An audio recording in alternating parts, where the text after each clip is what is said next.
The world knew him as the Space Ace, the silver-faced guitar hero who helped define an era. But in 2018, when Ace Frehley walked into that Nashville recording studio alone, carrying only his worn Les Paul and a lifetime of secrets, he wasn't there to relive past glories. He was there to confess something that had haunted him for 45 years. What he laid down on tape during those sessions would force every Kiss fan to reconsider everything they thought they knew about the man behind the makeup. The Space Invader album wasn't supposed to be a reckoning. It was planned as just another solo record, another chapter in the long career of a rock legend. But something happened during those recording sessions, something that transformed a simple album into what Ace himself would later call my musical will and testament. The studio engineers noticed it first, the way Ace's hands trembled slightly before each take, not from age or substance, but from the weight of what he was about to reveal through his guitar strings. Before we dive deeper into those fateful recording sessions, you need to understand where Ace Frehley stood in 2018. This wasn't the young Space Ace of 1973, full of swagger and mystery. This wasn't even the troubled soul of 1982, walking away from the biggest band in the world. This was a 67-year-old man who had survived everything the rock and roll lifestyle could throw at him and somehow lived to tell about it. He had been clean for years, had reconciled with some demons while making peace with others, and had slowly rebuilt a solo career that critics once said was impossible. But here's what nobody expected. As Ace began recording Space Invader, something emerged in his playing that hadn't been there before. A vulnerability, a rawness. Session musicians who had worked with him for decades said they had never heard him play like this. It was as if every note carried the weight of a confession. Every solo told a story that his lips had refused to speak for half a century. The album's opening track hit the studio speakers, and the control room fell silent. What they were hearing wasn't just music, it was archaeology. Ace was excavating his own past, layer by layer, and what he was finding there was both beautiful and terrifying. The Space Invader project started 18 months earlier, in late 2016. Ace had been living quietly in San Diego, away from the spotlight, away from the endless Kiss reunion speculation, away from everything except his guitars and his thoughts.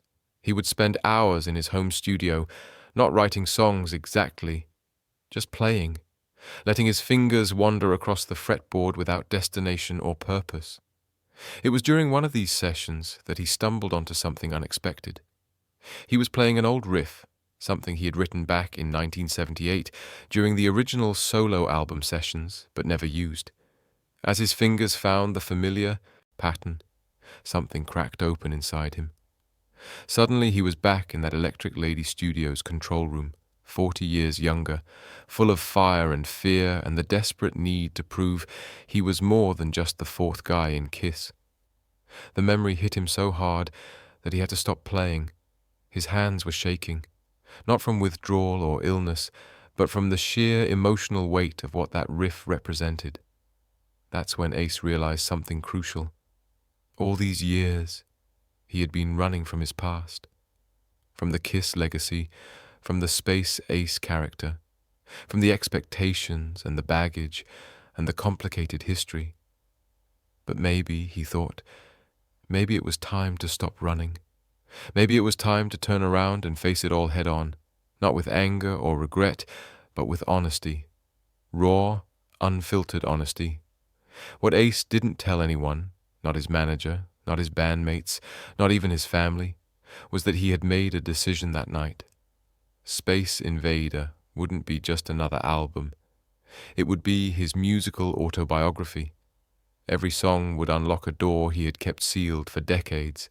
Every guitar solo would answer a question he had spent his life avoiding. And by the time the last track faded out, there would be no more secrets left between Paul Daniel Frehley and the world. But there was a problem. To tell this story properly, Ace would have to revisit the darkest corners of his own history. The addiction years, the betrayals, the losses, the moments of weakness that had cost him everything. Could he do it? Could he open those wounds again, knowing they might never fully heal? Nashville. March 2017. Ace chose Blackbird Studio specifically because it was far from Los Angeles, far from New York, far from anywhere he might be recognized or interrupted. He wanted isolation. He needed it.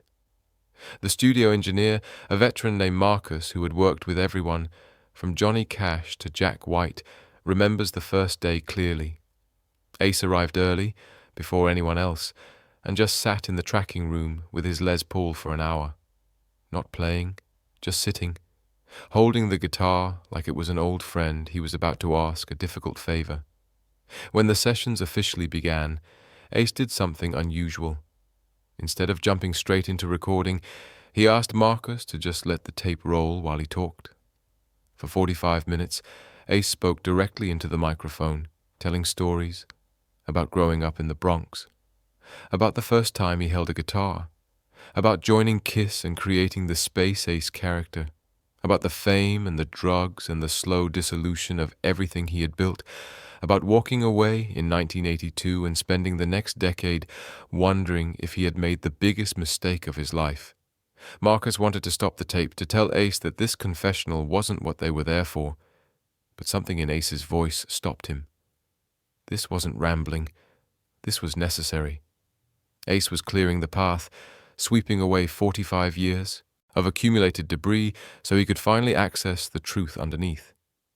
When he finally picked up his guitar and started playing, the difference was immediate. This wasn't performance, this was exorcism. The title track, Space Invader, came together in a single take. Ace plugged in, counted off, and played through the entire song without stopping, without hesitation, without a single mistake. When it was done, he set down his guitar and walked out of the studio without a word. Marcus sat in the control room listening to what they had just captured and felt something he rarely experienced after decades in the music industry. Chills. Actual chills running down his spine, because what Ace had just played wasn't a song about space or aliens or any of the cosmic themes his fans expected. It was about invasion of a different kind, the invasion of self, the way fame and addiction and expectation can colonize your identity until you don't recognize the person looking back at you from the mirror. But that was just the beginning. Over the next 3 months, Ace would record 12 more tracks, and each one would peel back another layer of the Space Ace mythology to reveal the complicated, damaged, resilient human being underneath. 6 weeks into the sessions, something happened that changed everything. Ace was working on a track called Gimme a Feelin', a song that on the surface seemed like a straightforward rocker, but he couldn't get the guitar solo right. Take after take, something was missing. The technical proficiency was there, the tone was perfect, but the emotion wasn't connecting. Frustrated, Ace called for a break and disappeared into the studio bathroom. Marcus was about to go check on him when he heard it. Through the bathroom door, barely audible, Ace was crying. Not the quiet, dignified tears of an old man reflecting on lost time, but deep, body-shaking sobs. The kind of crying that comes from a place beyond language, beyond rational thought. Marcus stood frozen in the hallway, unsure what to do. Should he intervene? Should he pretend he heard nothing? Before he could decide, the crying stopped. There was silence for a long moment. Then the bathroom door opened, and Ace walked out. His eyes were red, his face was wet, but his expression was calm, almost peaceful. He walked straight back into the tracking room, picked up his guitar and said simply, "Let's try it again." What came out of the speakers in the next 4 minutes was transcendent. The guitar didn't just sing, it wept, it confessed, it forgave. Every note carried the weight of that bathroom breakdown, and yet somehow transformed that pain into something beautiful. When the take finished, nobody in the studio said anything. What was there to say? They had just witnessed something private made public, something broken made whole through the alchemy of music. Later, Ace would explain what happened in that bathroom. He had been trying to access a specific memory, a specific feeling, from 1980, right before his life fell apart. He had been pushing himself to go back there emotionally, to feel what he felt then, so he could translate it into the guitar solo. But his mind kept resisting, putting up walls, protecting him from the pain. In that bathroom, he finally stopped fighting. He let the memory come, let the pain wash over him, let himself feel the full weight of everything he had lost and destroyed and thrown away. And once he stopped resisting, once he surrendered to the truth of his own history, the music could finally flow freely. This became the pattern for the rest of the Space Invader sessions. Ace would push himself to the emotional edge, sometimes past it, and then channel whatever he found there directly into his guitar. It was brutal to watch, according to the session musicians, but the results were undeniable. They were capturing something that hadn't been heard on an Ace Frehley record since the 1978 solo album: authenticity, vulnerability, truth. Each track on Space Invader became a chapter in Ace's unspoken autobiography.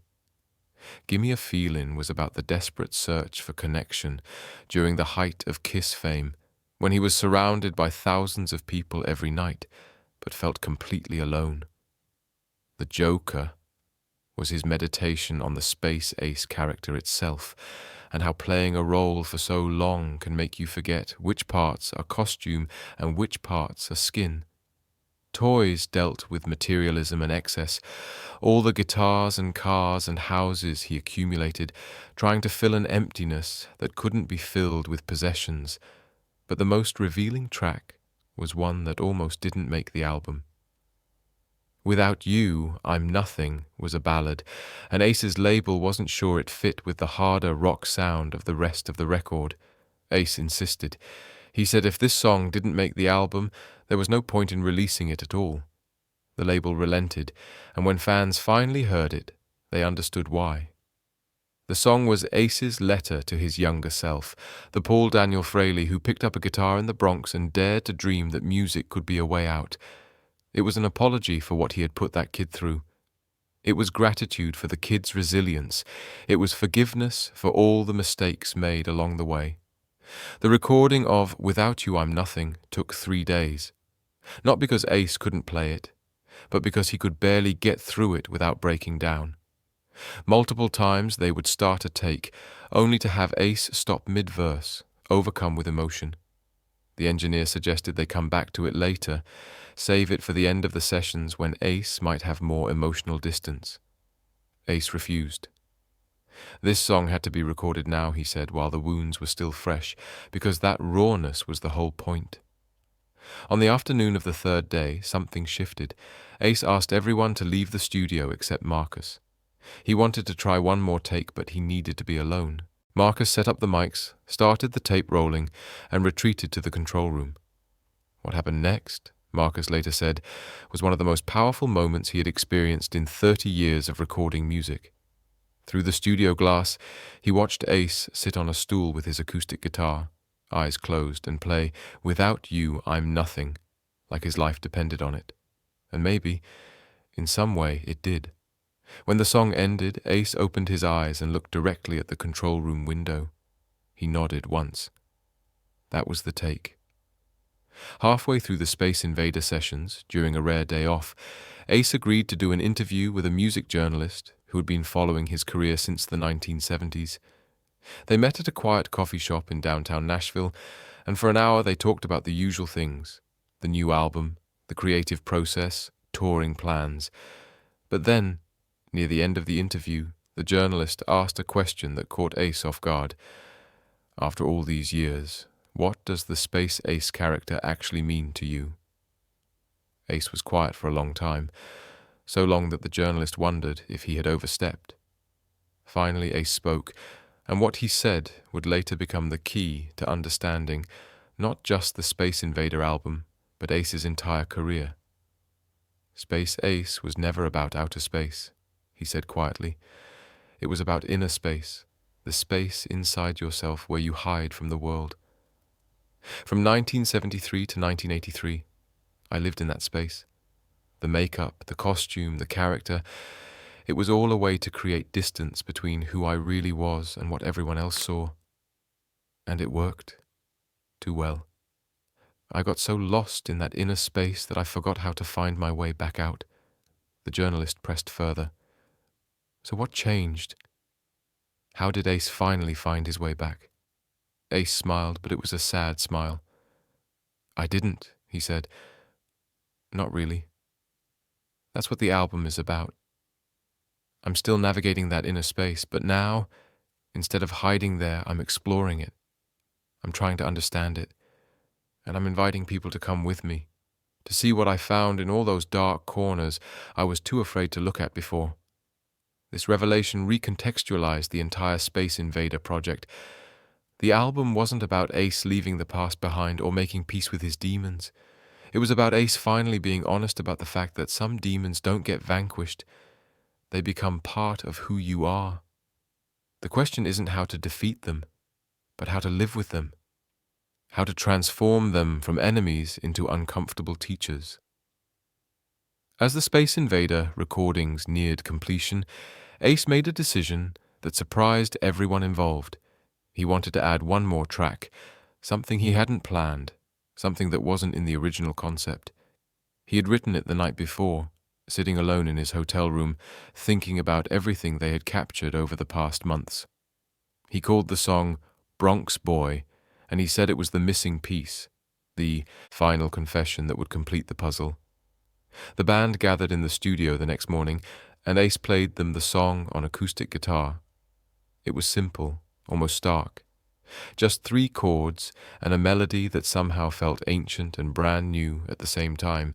The lyrics were direct, conversational, almost too personal. They told the story of a kid from the Bronx who wanted to escape, who found a guitar and used it as a spaceship to anywhere but where he was. A kid who made it out, who achieved everything he dreamed of and more, only to realize that you can't escape yourself. No matter how far you travel, no matter how many people know your name, you're still that same kid, carrying the same fears and hopes and wounds. Marcus listened and realized this was the song Ace had been building toward the entire time. Everything else on the album had been preparation for this moment of ultimate vulnerability. After Ace finished playing, nobody spoke. They just started recording. They captured Bronx Boy in 2 takes. The second take made it onto the album.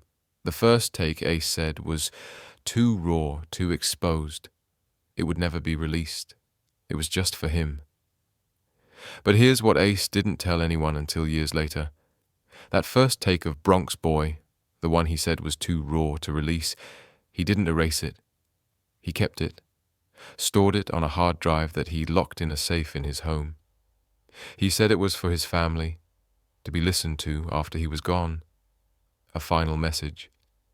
The last piece of the Space Ace puzzle that even his most devoted fans would never hear. The ultimate secret in a career built on secrets. This revelation, when it eventually came to light through a casual comment in a 2020 interview, sparked intense speculation among Kiss fans and music historians. What was on that recording? What could possibly be more revealing than everything Ace had already shared on the Space Invader album? Some theorized it contained specific confessions about his Kiss years, naming names and detailing conflicts. Others thought it might be about his personal relationships, the marriages and children and private struggles he had always kept carefully separate from his public persona. But the truth, Ace suggested, was both simpler and more profound. That first take of Bronx Boy was just him, alone with his guitar, being completely honest for 4 minutes. No performance, no consideration of audience or legacy or how history would judge him. Just truth. Space Invader was released in October 2014, 4 years before the sessions I've been describing. Wait. Let me clarify something crucial here, because there's a misconception that needs to be addressed. When I talk about the 2017 and 2018 sessions, I'm not talking about the album you can buy in stores. That version of Space Invader, the one released in 2014, was indeed a solid hard rock album that received positive reviews and reminded people why Ace Frehley's guitar work was so influential. But that wasn't the Space Invader Ace was working on in Nashville. In 2016, after the success of the official Space Invader album, Ace began a secret project. He went back into the studio and started re-recording the entire album from scratch. Different arrangements, different production, most importantly, different emotional intent. While the 2014 version was Ace proving he could still rock, this hidden version was Ace proving he could still be honest. He never intended to release it commercially. It was, he said, for the archive, for history. So someday people could understand what I was really trying to say. Only a handful of people have heard these alternate recordings. The session musicians who played on them, a few trusted friends and family members, and according to rumors that have circulated in collectors' circles, possibly one music journalist who was sworn to secrecy. The recordings exist. They're complete. But they remain locked away, a parallel universe version of Space Invader that represents not what Ace wanted to sell, but what he needed to say. Why keep them secret? Why go through the emotional devastation of those sessions if the music would never be heard? Ace's explanation, given in that 2020 interview, was characteristically cryptic. Some truths aren't meant for right now, he said. They're meant for later, after the noise dies down, after people stop arguing about who did what to whom in Kiss and just want to understand the music. That's when this version of Space Invader will matter. At 67, Ace Frehley was acutely aware of legacy, not in a morbid way, but in the natural way that any artist of a certain age begins to consider how their work will be remembered when they're gone. The Kiss catalogue was secure. The 1978 solo album was considered a classic. Frehley's Comet had its devoted following. But what did it all add up to? When music historians looked back at Paul Daniel Frehley's contribution to rock and roll, what would they see? This question haunted the Space Invader sessions, both the public and private versions. In many ways, the entire project was Ace's attempt to control his own narrative before it became fixed in amber by biographers and critics. He wanted to be the one to say, "This is who I was. This is what I struggled with. This is what mattered." Not Gene Simmons's version of events, not Paul Stanley's interpretation, his own. But there was a deeper question lurking beneath the legacy concern. Had it all been worth it? The decades of fame and struggle, the addictions survived, the relationships damaged, the opportunities missed while chasing the next high or running from the last mistake. Did the music justify the cost? This is the question that drove Ace back into the studio in 2017 to create that secret, more honest version of Space Invader. He was trying to, answer, once and for all, whether the life he had lived produced art that mattered beyond nostalgia and spectacle. In the final days of those Nashville sessions, Ace did something he had never done before in his career. He wrote liner notes, extensive liner notes, not the typical thanks to the band and the label and the fans, but a genuine essay about what the album meant and why he made it. These liner notes were never published. Like the recordings themselves, they remain private. But people who have read them describe them as Ace's most clear-eyed self-assessment, free from bravado or false modesty. In these notes, Ace finally articulated what he meant by calling Space Invader his musical will and testament. He wasn't being dramatic or morbid. He was being precise. A will is a document that explains how you want your possessions distributed after death. A testament is a statement of belief, a declaration of what you hold to be true. Space Invader, in its secret form, was both. It was Ace distributing his musical legacy, saying this goes here, that goes there, this is what each piece means. And it was his testament, his final word on what he believed about art and addiction and identity and the price of fame.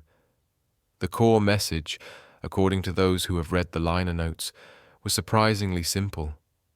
Ace had spent his entire career trying to be the space ace, the cool, mysterious guitar hero, but in the end, he realized that the space ace was never the real achievement.